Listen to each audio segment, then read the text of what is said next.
pênaltis, para minha surpresa, acho que de todo mundo, o Neymar não bate pênalti. O Neymar é o melhor cobrador brasileiro. O melhor cobrador, gente, é o primeiro a cobrar, não o último. Então você morre com o coringa na mão. Morreu com o coringa na mão. O primeiro a cobrar tem que ser o melhor. E o mais impressionante é que houve uma grande repercussão. Não faz muito tempo, porque foi no começo desse ano, né? Foi menos de um ano. E a terceira coisa é por que o Neymar não bateu o pênalti. E a resposta do Tite na coletiva me incomodou. Porque, assim, falou e não disse nada. E, assim, não tem o menor sentido. O Neymar vai ser o decisivo na quinta. Mas essa quinta nem chegou, então, assim... Alguém consegue explicar o motivo que fez Tite deixar Neymar como último cobrador e acabou não cobrando? Porque a Croácia venceu antes de chegar a vez do Neymar? Pois é. E para piorar esse contexto todo, essa história toda, o que aconteceu? Após a seleção brasileira perder os pênaltis, o Tite, na minha opinião, de maneira covarde, foi para o vestiário correndo, enquanto os jogadores ficaram chorando, lamentando a eliminação. Fala, nação! Saudações, rubro-negro. Nação, mais um vídeo aqui agora, né? Dessa vez trazendo os react aqui do Mauro César Pereira e do Vini Casagrande, né? Detonando a situação da seleção brasileira após mais uma vexatória eliminação em Copa do Mundo, agora caindo em quartas de finais novamente pelo segundo ano consecutivo, né? 2018 Bélgica, agora Croácia, né? E aquilo, o que mais deixa o povo inconformado foi como o Brasil levou o gol de contra-ataque. Levou um gol ganhando, terminando o jogo praticamente dos acréscimos da prorrogação, né, do segundo tempo. Levou o gol de contra-ataque, inadmissível. Então vamos embora regir aqui o Mauro César detonando, não sei como vender Casagrande também sobre isso. E o maior culpado dessa eliminação é o Tite. Eu quero saber, tu comenta aqui no comentário. Na sua opinião, o maior culpado dessa eliminação do Brasil é o Tite? Comenta aqui. Tamo junto, é nóis. E o crédito, né? A Jovem Pan Esporte e o canal do Vini Casagrande. Link na descrição como crédito. É isso aí, tamo junto. Incrível. E o Brasil continuou na mesma atuada. Chegou a um gol, numa jogada totalmente individual do Neymar, que fazia uma partida muito fraca, como todos os seus companheiros praticamente. Uma belíssima jogada ali, ele fez aquilo que se espera do craque do time, que é tirar coelho da cartola quando a coisa está difícil. E aí o Brasil comete erros crassos. Primeiro concede um contra-ataque, né, no momento que está ganhando o jogo, né, e concedeu o contra-ataque e a Croácia consegue empatar o jogo. A Croácia tinha 2 homens na área já àquela altura, o Boromir, que entrou no segundo tempo já na prorrogação, e o próprio Petkovic, que vinha sendo titular, hoje ficou na reserva, um trombador, jogador de pouquíssimos recursos, e os dois para esperar cruzamento na área. E o Brasil tomou um gol de contra-ataque numa jogada de 2 jogadores que se conhecem, né? O Orsic, que cruzou, e o gol do Petkovic, jogam juntos no Dinamo Zagreb. E empata o jogo. E aí, nos pênaltis, para minha surpresa, acho que de todo mundo, o Neymar não bate pênalti. O Neymar é o melhor cobrador brasileiro. O melhor cobrador, gente, é o primeiro a cobrar, não o último. Então você morre com o coringa na mão. Morreu com o coringa na mão. O primeiro a cobrar tem que ser o melhor. E o mais impressionante é que houve uma grande repercussão, não faz muito tempo, porque foi no começo desse ano, né? Foi menos de um ano, na Supercopa, quando o Atlético Mineiro ganhou do Flamengo lá em Cuiabá, e o Gabigol não bateu pênalti também porque ficou esperando, que é o melhor batedor do seu time. O Brasil repetiu a mesma coisa. O primeiro a bater tem que ser sempre o melhor batedor. Que você, entre aspas, garante o gol. A chance do melhor batedor perder é menor. E vai bater o Rodrigo. Tudo errado. Achei um desastre. O Brasil está fora da Copa do Mundo por conta dos seus gravíssimos erros. Com muitas digitais do técnico Tite, que, na minha opinião, decepciona profundamente. Depois de 4 anos de trabalho, mais os 2 anos anteriores dessa Copa, o que ele apresentou aqui foi muito pouco. E hoje foi péssimo. Para quem conseguiu, no primeiro jogo contra a Sérvia, um ótimo desempenho no segundo tempo, o que se viu depois foi muito, muito pouco. E hoje, especialmente, achei um desastre o comportamento da seleção brasileira e um castigo merecido para um time que é melhor e que não soube se impor diante de um adversário que vinha meio que se arrastando. E detalhe, esse roteiro é conhecido. A Croácia vem se classificando com prorrogação, com pênalti, desde a outra Copa. Então, nada foi surpresa para o Brasil, ou não deveria ser. Tite errou nas alterações hoje para você, Mauro César. Ainda nos 90 minutos ele tirou o trio de atacantes e já tem muita gente questionando nas redes sociais ele ter colocado, por exemplo, o Alex Sandro na prorrogação. Eu acho que a questão, Pedro, assim, é que ele troca um ponta por outro ponto, um centroavante por outro centroavante. O time não muda a forma de jogar. O Tite ele não apresenta repertório para mudar o sistema de jogo. É a mesma coisa sempre, ou seja, o meio-campo era dominado pela Croácia desde o começo da partida. O Modric coordenando as ações. Ele, o Brozovic, o o Kovacic, pelos lados o Palicic e pelo outro lado ai meu Deus, agora faltou o nome, o do Tottenham, o Perisic, né? Formavam ali um quinteto, deixava mais à frente o Kramaric e eles controlavam o jogo. O lateral direito, o Juranovic, passando toda hora à vontade, fazendo várias jogadas. E o Brasil não muda o sistema de jogo. É o Richarlison fazendo um pivô ou outro, conseguindo fazer uma jogada ou outra passar. O Rafinha errando quase tudo, Vinícius mal hoje também, né? E aí o Brasil fica dependendo do lampejo. O lampejo veio. O Neymar fez o gol. A partir daquele momento, o Brasil jamais poderia dar um contra-ataque para a Croácia, como concedeu. E o Brasil deu o contra-ataque. Eu acho muito pouco que o Brasil apresentou. Muito pouco futebol, muito pouco repertório para tanto tempo de trabalho. Foi um longo período, gente. É um ciclo e meio de Copa do Mundo com a mesma comissão técnica. Então parece muito com a derrota para a Bélgica. O Brasil foi surpreendido no primeiro tempo pela Bélgica e hoje parece que o Brasil não estava preparado para enfrentar um time que era óbvio que jogaria dessa maneira. Porque é o estilo de jogo do adversário, que é técnico. E detalhe, é um vice-campeão do mundo, né? Então ninguém pode dizer, que surpresa, foi eliminado pela Croácia. É um vice-campeão do mundo, ninguém é vice-campeão do mundo à toa. Mesmo sendo um time já mais envelhecido, é uma equipe que tem que ser respeitada. O Brasil, não que não tenha respeitado, evidentemente, mas o Brasil não se preparou adequadamente, fez a partida ruim e acabou sendo eliminado. E até nos pênaltis conseguiu ter uma estratégia que eu considero absurda, que é você não ter o seu melhor batedor cobrando. O Neymar não bateu o pênalti. Isso é bizarro, na minha opinião.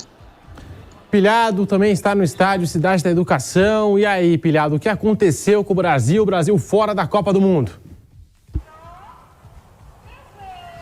Ô Pedro, boa noite a todos os amigos aí da Jovem Pan. Uma noite traumática para o Brasil, né, aqui no Catar. Realmente, a torcida brasileira saiu bem decepcionada, assim como o Mauro César tá falando. A torcida que, inclusive, gritou muito hoje, tá, durante o jogo inteiro aqui no estádio, aqui no Catar.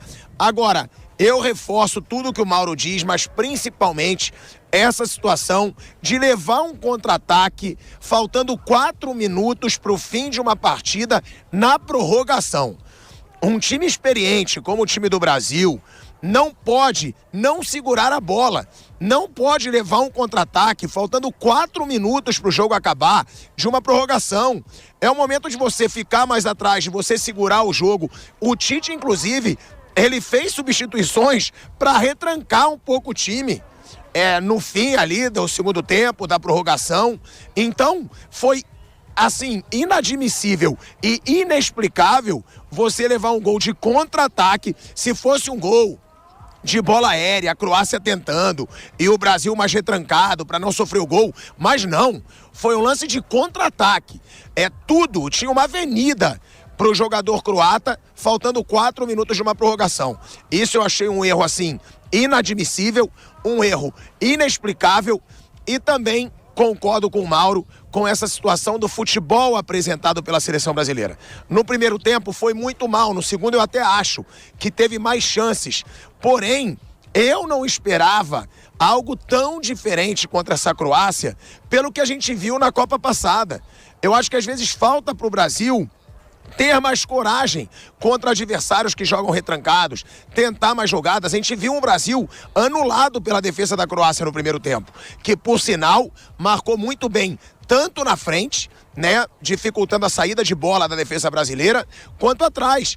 Agora, para mim, o mais inadmissível foi essa situação do contra-ataque, e eu também não tiraria o Vinícius Júnior tão cedo quanto fez o Tite, porque eu ainda acho o Vinícius Júnior o segundo jogador mais decisivo nessa seleção brasileira, ali depois do Neymar, um cara que pode ter um lampejo, uma arrancada ali pelas pontas.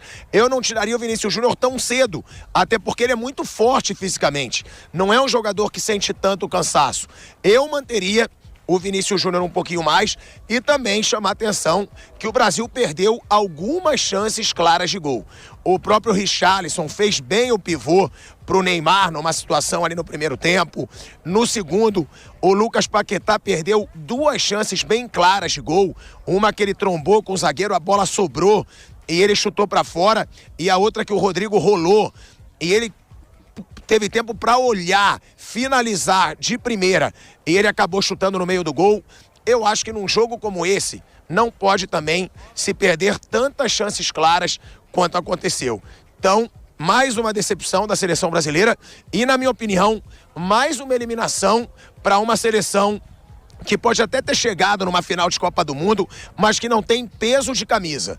Então, Como eu achei inaceitável ser eliminado pela Bélgica, eu acho também pela Croácia, porque vocês vão ver, a Croácia vai chegar contra as seleções grandonas e não vai passar. Chegou na final da Copa do Mundo, realmente, passou pela Argentina na Copa passada, nessa pelo Brasil, mas eu acho que o Brasil, com a seleção que tinha e a seleção croata tão envelhecida do jeito que tá, porque não é uma seleção croata que mostra um bom futebol, como já mostrou até no Mundial passado. A gente viu hoje, é o Modric. O Modric é um maestro, ele chama a bola o tempo inteiro, é impressionante pela idade que tem, a forma como ele está em todas as partes do campo, sai jogando, chega bem na frente, é um maestro pro time da Croácia.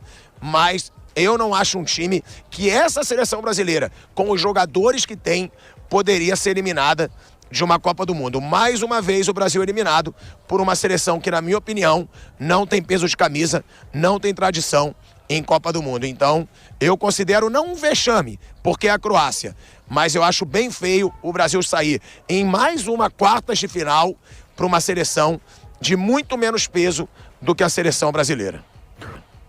Ô Mauro César, e de novo a seleção brasileira fica pelo caminho para uma seleção europeia. E eu lembro que antes da Copa do Mundo começar, você até destacava aqui na programação da Jovem Pan, né? As seleções sul-americanas, elas não são testadas como as europeias. E de novo, o Brasil fica pelo caminho para uma seleção europeia. Desde 2002, o Brasil não consegue avançar contra europeus. E com adversários diferentes, né? França 2006, Holanda 2010, Alemanha 7-1 em 2014, Bélgica 2018 e agora a Croácia. É um problema, né? Isso não é uma coincidência.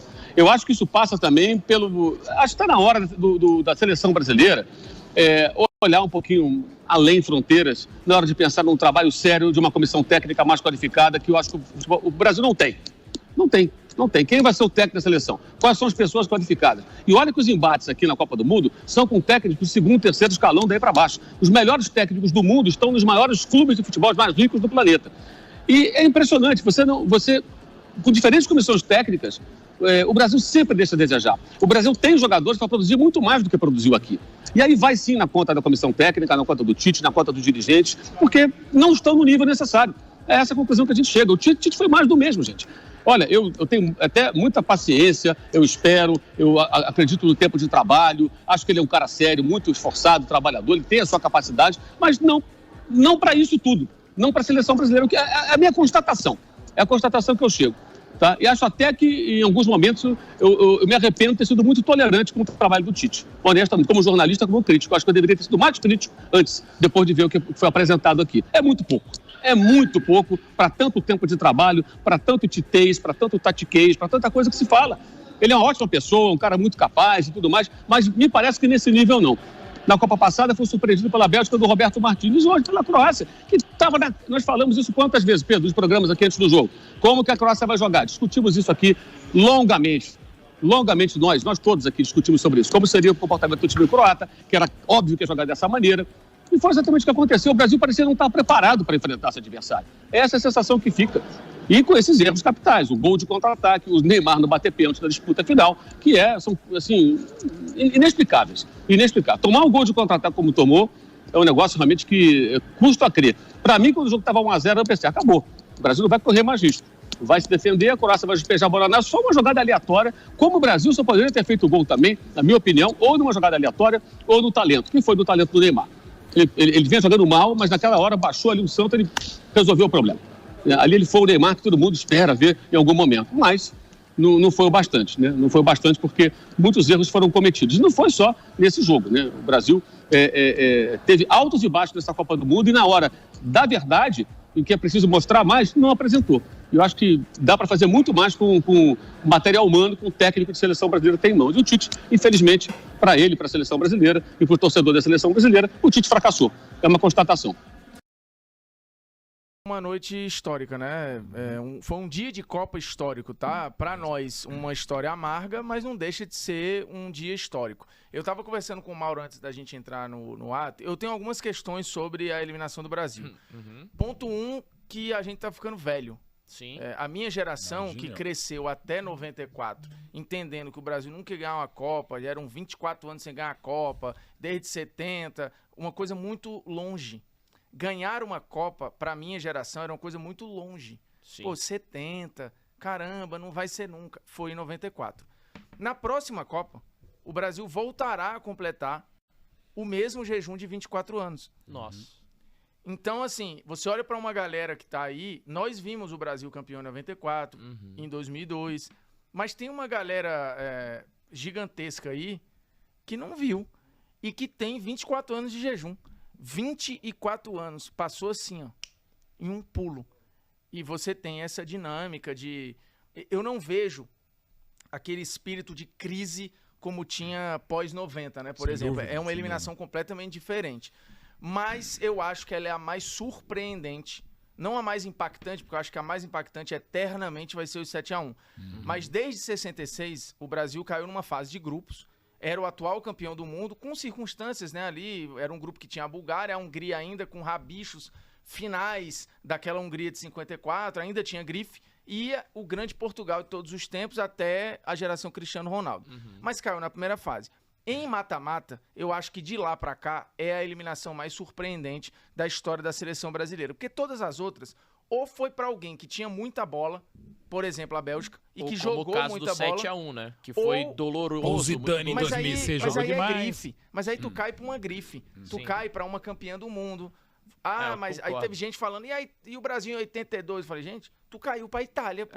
Tu caiu com uma bicampeã mundial. Dá pra dizer que foi uma zebra quanto ao resultado, né? Porque o Brasil era muito favorito contra aquela Itália, mas aquela Itália, olha onde ela parou, né? Mas é um clássico, eu acho difícil, não tem abismo, apesar do Brasil ser visto como favorito, como era hoje. A questão eu acho que hoje foi a maior distância encurtada pelo improvável da bola, por todo o mérito da Croácia e por uma atuação genial do Modric, que apesar de não ter se envolvido diretamente no gol, ele não deu assistência. Eu acho que de 2006 para cá é aquele jogo pós-Zidane que você fala, o Brasil teve um algoz. Porque em 2010 a Holanda... mas a Holanda é toda distribuída. Ele não botou o jogo no bolso. Em 2014 também se distribui toda a Alemanha. Em 2018 o Lukaku fez um bom jogo, o De Bruyne fez o gol, o Hazard fez um grande jogo. Mas fez contra. O Fernandinho acabou falhando. Hoje eu acho que você tem a personificação da eliminação muito na atuação do Modric. Então, bicho, assim... 24 anos o Brasil vai ficar, eu tinha isso na memória, e desde que o Brasil virou Brasil é o maior jejum da seleção brasileira. Agora, empatando, exatamente. Porque antes disso o Brasil tinha de 30 a 58. Só que aí não conta porque teve o período pausa da guerra e tal, é outra história. E o Brasil não era Brasil ainda, né? O Brasil, como o Brasil, iguala agora, com essa eliminação, o maior jejum da sua vida, né? Tudo bom, Mauro Betti? Da série mais ou menos, né? Na série não. E depois que inventaram tudo bem, nunca mais ficou nada... Tudo bem por quê, né? Aliás, falava um grande comentarista tudo da mal? época. Tá tudo mal, Mauro? O dia do Mauro foi particularmente pior que o nosso. É verdade. História, mas graças a Deus tá todo mundo bem, né? Havia um grande comentarista esportivo que era o Geraldo Bretas, e que, segundo meu pai à época, que foi companheiro dele, metade da torcida brasileira em São Paulo foi recepcionar a seleção que veio da Suécia, outra metade foi bater nele, porque o Brasil ganhava de 5-1 ele detonando a seleção. É coisa que a gente tem hoje e vai ter ainda mais, né? E o Geraldo Bretas às vezes falava, e aí, Bretas, bom dia. Ele falava, bom dia por quê, hein? Era assim, era o bote por que dele. Que tá bom, né? Já entrava. E eu tava vendo agora com vocês aqui um vídeo da Monja Coen, que é uma pessoa maravilhosa, adora. É uma monja. Gente, ela entra no vídeo, parece, eu acho ela contexto de Ricardinho Martins com azia. Ela fala dos... Gente, assim, eu juro por Deus, se pudesse falar, imagina a Monja Coen brincando, de repente, sei lá, é o Porchat ou o Adnet fazendo uma imitação. Não, é a Monja Coen detonando o Tite, o pênalti e tal. Gente, é um dos melhores momentos de futebol da história da humanidade. Isso equivale se o Papa Francisco tivesse gravado um vídeo hoje com a eliminação da Argentina, esculhambando... Destruiu-se toda a serenidade, calma, leveza da Monja Coen. Foram 30 anos de meditação jogados fora. Que falando sério, é um dos 3 momentos, eu não sei quais são os outros 2. A frase... O primeiro tempo não foi nada favorável ao Brasil, mas o segundo tempo e o primeiro tempo da prorrogação, eles foram do jeito que o Brasil queria, ou do jeito que o Brasil projetava. E aí acho que faltou competência para o Brasil. de uma maneira geral, por mais oportunidades que tenham sido criadas. Ser mais efetivo. Ser mais efetivo, exatamente, muito jogador. Não sei se quem acompanhou o nosso de placa mais cedo, eu falei, cara, para a Croácia eliminar o Brasil, vai ter que muita gente jogar mal junto. E aconteceu. Muita gente jogou mal junto. O Danilo, que fazia uma Copa boa, jogou mal hoje. O Casimiro fez uma partida irreconhecível. O Rafinha jogou mal. O Vinícius Júnior jogou mal. O Paquetá jogou mal. O Neymar fez o gol e tentou muito, mas errou num nível que o Neymar não erra. Então, assim, acabou o que aconteceu. E a gente veio batendo nessa tecla. Isso aqui é um jogo único, é um jogo eliminatório e não vai seguir um ciclo. Não é o pontos corridos. Se fosse ponto corrido, eu acho que o Brasil, eu apostaria minha casa que o Brasil ganharia se fosse ponto corrido. Mas é mata-mata e a gente está aqui para explicar uma bizarrice e que não tem nada de absurdo, né? Não tem nada de absurdo. E tem que reconhecer a grande partida que a Croácia fez. A sensação aqui, Otávio, e até ouvindo a galera e os comentários entre colegas de imprensa, torcedores, no restaurante que a gente sentou aqui para comer enquanto passava o jogo da Argentina, tem 3 pontos, né, que estão chamando a atenção aqui no balanço dos comentários, né? Um deles é tomar o gol da forma como foi, faltando 3, 4 minutos para acabar o jogo, num contra-ataque com a seleção tão desorganizada que não é algo comum. Outro ponto que as pessoas têm falado muito são as mexidas do Tite, e aí tem das críticas das mais variadas, né? Muita gente reclamando que o Vinícius saiu, outros reclamando que o Paquetá deveria ter saído antes, que deveria ter mexido que o Antony entrou. Que o Antony entrou. Então, assim, tem uma série de reclamações. E a terceira coisa é por que o Neymar não bateu o pênalti. E a resposta do Tite na coletiva me incomodou, porque, assim, falou e não disse nada, e assim, não tem o menor sentido, o Neymar vai ser o decisivo na quinta, mas essa quinta nem chegou, então assim, e isso incomodou mais quando a Argentina vai para a disputa de pênaltis, a gente tá no restaurante comendo e lotado de gente, brasileiros e não brasileiros assistindo, e quando o Messi vai para a bola, todas as pessoas no restaurante, de qualquer nacionalidade, todas as pessoas fazem essa relação com o fato de, olha o Messi, está sendo o primeiro a bater na Argentina e o Neymar não cobrou o pênalti no Brasil. Então, assim, sei que a gente tem muita coisa para falar aí, mas trazendo um resumo, assim, do momento aqui, das coisas que mais incomodam e revoltam as pessoas que estão próximas e torcedores brasileiros, essas 3 coisas, né? Por que tomou o gol dessa forma, se a gente falou tanto ao longo desse ciclo de solidez defensiva e de um time tão organizado defensivamente, por que o Neymar não bateu o pênalti e por que algumas substituições aconteceram? Inclusive nas substituições, eu tentei procurar aqui, não vi, não entendi o Militão sair, por exemplo. Ele falou na coletiva que o Militão estava com câimbras, foi o que ele falou, que o Tite falou na coletiva. Mas estava com câimbras e pediu para sair ou estava com câimbras que inviabilizava ele sair? Porque o Militão, para mim, era o melhor em campo. Era o melhor jogador do Brasil, pelo menos, né? O melhor em campo, acho que tá claro que é o Modric aí. Mas é isso, assim, tá muito duro, assim, porque a gente... Eu não vou mudar o que eu falava, eu acho que o ciclo foi bom, acho que o trabalho foi bem feito, não foi perfeito, mas foi bem feito, e é um detalhe. A questão é, nós estamos nos acostumando a ser vítima dos detalhes. Em 2006 o detalhe era o Zidane, né? Em 2010 foram ali 10 minutos que jogaram por terra um jogo sensacional, que era sensacional até o primeiro tempo.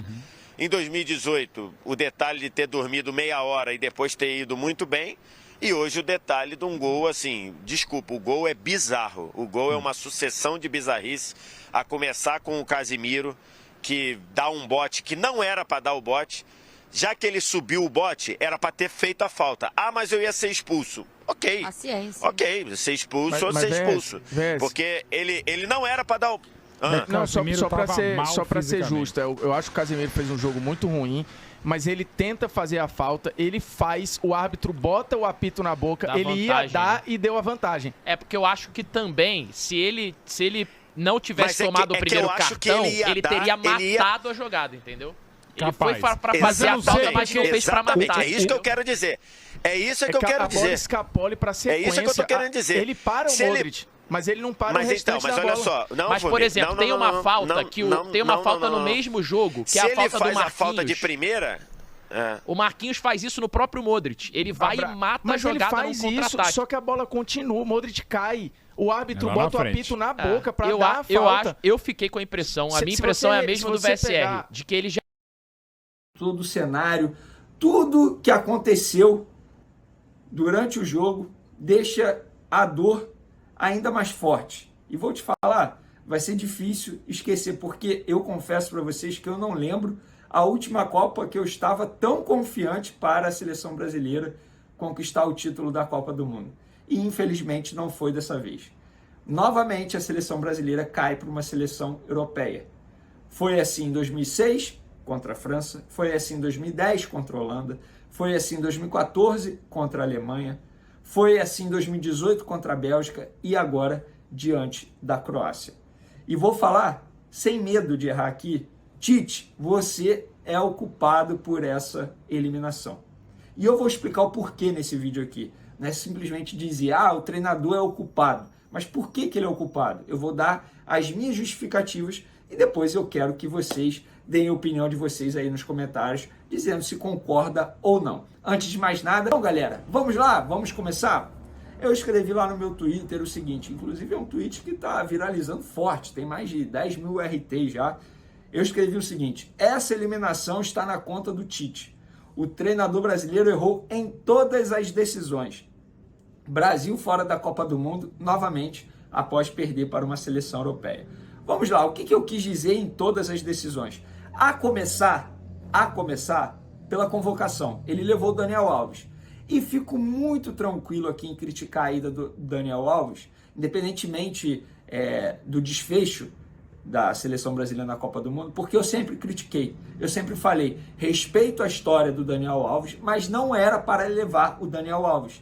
Simplesmente porque o jogador não estava atuando, não estava merecendo ser chamado, mas o Tite quis chamar, seja pela amizade, seja pela confiança no jogador, pela experiência, seja apenas para ele tocar pandeiro, como muita gente estava dizendo, mas chamou.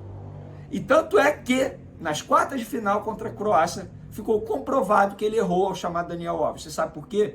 Porque ele deixou o Danilo com cãibra até o fim do jogo e não mudou em nenhum momento. Ele chamou um monte de atacante e ele tinha Daniel Alves como substituto na lateral direita. E o que ele fez? Ele não colocou o Daniel Alves. Por que ele não colocou o Daniel Alves? Porque o Daniel Alves, na visão do Tite, não tem condições de dar conta da partida. Tanto é que, durante a Copa do Mundo, ele improvisou o Éder Militão na lateral direita, quando o Danilo estava lesionado. Então, vamos lá, um erro. Outro erro, durante o jogo contra a Croácia, substituições erradas. O Vinícius Júnior não estava fazendo nada. Beleza, eu vou aceitar esse argumento. Mas você tirar o Vinícius Júnior, um jogador que, na minha opinião, foi o melhor jogador da seleção brasileira na Copa do Mundo, um jogador totalmente decisivo, que a qualquer momento poderia fazer algo e ajudar a seleção brasileira, ele tira o Vinícius Júnior? Beleza, Tite, vou aceitar você tirar o Vinícius Júnior porque estava mal. Mas você colocar o Rodrigo, por que você não colocou o Martinelli? Sendo que na Copa inteira você substituiu o Neymar com o Rodrigo e o Vinícius Júnior com o Martinelli. Por que não foi coeso? Era para ter sido coerente. Errou feio. Deixou o Danilo até o fim. Era para ter botado o Daniel Alves, mesmo que não confiasse nele. Na prorrogação, fez substituições defensivas, chamando a Croácia para o jogo. O Tite errou. E nas penalidades máximas, era para o Tite sim dizer, Neymar, você começa as cobranças. Por que isso, Vene? Porque os melhores começam. A Argentina hoje se classificou nas penalidades máximas, comece começando. Você, torcedor do Flamengo que acompanha o canal, vocês vão se recordar, o Flamengo perdeu para o Atlético Mineiro nas penalidades máximas. Quem era o último cobrador? O Gabigol. Ou seja, era para o Gabigol ter começado. Todo mundo sabe disso. Pênalti pode ser considerado teoria, sorte. É sorte ali, é teoria da sorte. Mas também tem estratégia no pênalti, claro que tem. Alguém aí consegue explicar o motivo do Tite ter deixado o Danilo em campo até o fim do jogo? Alguém consegue explicar o motivo que fez Tite tirar Vinícius Júnior? Alguém consegue explicar o motivo que fez Tite deixar Neymar como último cobrador e acabou não cobrando? Porque a Croácia venceu antes de chegar a vez do Neymar? Pois é. E para piorar esse contexto todo, essa história toda, o que aconteceu? Após a seleção brasileira perder os pênaltis, o Tite, na minha opinião, de maneira covarde, foi para o vestiário correndo, enquanto os jogadores ficaram chorando, lamentando a eliminação. Um choro digno dos atletas, sobretudo do Neymar, que provavelmente viveu sua última Copa do Mundo aí, pelo menos é a minha visão. Agora o... Então é isso aí, nação. Mais um react aí, eu trouxe 3 trechos aí pra gente poder reagir. E essa parte aí que o Vini Casagrande disse, né, foram vários sucessão de erros do Tite, principalmente nesse jogo, né, que foi o jogo da eliminação. O principal erro para mim dessa partida foi a saída do Vinícius Júnior para a entrada do Rodrigo, que era uma coisa que o Tite não fazia. O Rodrigo ele jogava mais na posição do Neymar e não na posição do Vinícius Júnior. Então, a jogada do gol do Brasil foi a tabela entre Neymar, Rodrigo, Neymar, Paquetá e gol. Essa foi a jogada do Brasil. E o Rodrigo estava enfiado ali no meio de campo, ali perto da área, né? Não estava aberto na esquerda. Então, essa foi a jogada. Neymar, Rodrigo, Neymar, Paquetá, Neymar, driblou gol. Essa foi a jogada. Se fosse assim, botava o Martinelli, que era mais incisivo. Ia pra cima, igual o Vinícius Júnior. Não tirar. E esse ponto importantíssimo, que eu não tinha observado, foi a parte do Danilo, né? Duas partes que o Vini Casagrande me falou e me chamou bastante atenção. A parte do Danilo e a parte do Tite correndo pro vestiário após o Brasil perder o título, né? Perder a vaga na semifinal. Foi uma coisa que vai deixar o Tite, pelo amor de Deus, filho. Perdemos mais uma Copa, o Brasil era favorito nessa Copa, tinha tudo para chegar à final. Ia pegar a Argentina, um clássico sul-americano. Tinha tudo. Aí vai o Tite, deixa tudo por água abaixo. Militão, melhor em campo para mim. Entendeu? Aí teve o Mauro César Pereira também falou sobre a análise dele ali. Ele foi muito feliz na análise. Aí também teve a análise que eu trouxe para você aqui também, né? A análise do Bruno Formiga, o VSR, acho que se fala assim, né? VSR, Mauro Betti, e acho que é Monique, sei lá o que, Monique alguma coisa. Ela falou durante a entrevista, né? O Tite, por que o Neymar não bateu? O Tite ficou sem saber o que falar. O Tite tentou fugir do assunto. E essa é a seleção brasileira. A cada Copa que tá passando, a gente tá perdendo aquele encantamento que a gente poderia encantar as outras seleções. Pô, é o Brasil lá, deixar as outras seleções com medo, né? Eu esqueci o termo. É aquilo, pô, é o Brasil que tá chegando aqui, vamos respeitar o Brasil. Hoje em dia ninguém mais respeita o Brasil. Hoje em dia ninguém mais respeita a seleção brasileira. Jogando Copa do Mundo, hoje em dia ninguém mais respeita. Infelizmente, é assim, né? Mas, é isso aí. Tamo junto e é nóis. Deixa sua crítica aqui em relação ao trabalho do Tite, né? E eu creio que o trabalho do Tite, nesse período de 6 anos, foi péssimo. Aproveitamento de 80% do que é? Com seleções sul-americana, Bolívia, Venezuela, Equador, Colômbia, Chile, isso. Eliminatórias, amistoso com um time fraquinho, Oceania, Emirados Árabes, essas coisas aí. Qualquer time tem números assim, né? E o jogo mais importante antes de Copa do Mundo, né, foi contra a Argentina, que perdeu. Teve um jogo adiado, né, por causa da pandemia lá em São Paulo, foi das eliminatórias. E o principal jogo do Tite foi a final da Copa América, perdeu. Complicado.